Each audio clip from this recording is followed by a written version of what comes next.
The streets of Lebanon's Nabatea district are eerily quiet. The only sounds are the constant buzz of drones and the roar of fighter jets overhead. Just a week ago, families here would have been gathering to break the Ramadan fast at Iftar. Now many residents have fled their homes, displaced, sleeping in overcrowded shelters, schools or even on the streets. With public services overwhelmed and hotels filled to capacity, thousands have been unable to leave, trapped on what has effectively become the front line of Israel's war on Lebanon. Well, this is the site of yet another Israeli strike on a civilian building, one of many that have taken place across the south over the past few days.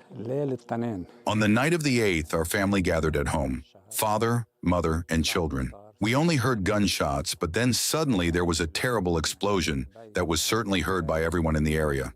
Young people in an ambulance nearby rushed out. It seems less frightening now, but when you were there seeing everything happening during the strike, it was a horrifying sight. The young man who was in critical condition was taken to the hospital, but unfortunately, he passed away. His father and wife remained under the rubble until the second day when they were finally extracted. 2 girls also died. The fact is that this territory is completely civilian. Ordinary people live here. They stay in their homes, and there are almost no people visible in the streets. They say, "I am at home. Why should I go out?" The life of Israelis is full of deception. They say to stay away from any active operations, but there are no active operations here. Batul Hamdan and her entire family were killed in an Israeli strike as they slept. Now, you can see the scale of the destruction here. The smoke is still billowing behind me. So whatever targeted this was an incredibly powerful munition. Relatives say Batul had spent days desperately searching for somewhere safe to stay as the bombing intensified. There is no place to go, and there are too many of us. What should I do? Sit in the streets? I'd rather die at home. I can't go out. We called so many numbers. But with much of southern Lebanon under heavy bombardment and accommodation across the country already full, they had nowhere to go. Instead, they became the latest victims of Israel's escalating air campaign.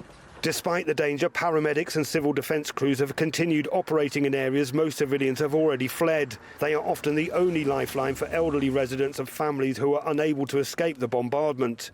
But the work has come at a heavy cost. In the past 10 days alone, at least 15 paramedics and civil defense workers have been killed and around 30 wounded while carrying out rescue operations. Well, emergency workers are coming under repeated attack across southern Lebanon. Here in Douar, there was an attack just a day or so ago with this station for civil defense workers. You can see down here the scale of the attack, the size of the munition that was used. This was something that was incredibly powerful. Of course, targeting emergency workers remains a war crime under international law. We were at home upstairs having Iftar to break our fast. Suddenly there was a blast and the power went off. The doors were opened and smoke filled the place. Thank God we survived, and the shopkeeper also survived because he wasn't here. My family and I stayed here. Thank God we're not afraid. The latest figures from Lebanon's health ministry show the death toll continuing to rise as Israeli strikes expand across the south. At the same time, senior Israeli officials have made statements that are raising alarm across the region. Finance Minister Bezalel Smotrich recently suggested the destruction seen in Lebanon could resemble what Israel has carried out in Khan Yunis in Gaza. It's statements such as this which make many believe that this war is not just about confronting Hezbollah, but reshaping the entire of the border frontier. This area itself has been bombed for 4 days straight. Fighter jets are now overhead. Israel says that it wants to expand what it describes as a security buffer zone in the south. If it continues, for the 700,000 people that are now internally displaced, this means permanent removal from their land. As the bombing continues, it's clear that this war is not going to end anytime soon, leaving civilians to pay the ultimate price. This is Steve Sweeney for RT, Douar, Southern Lebanon.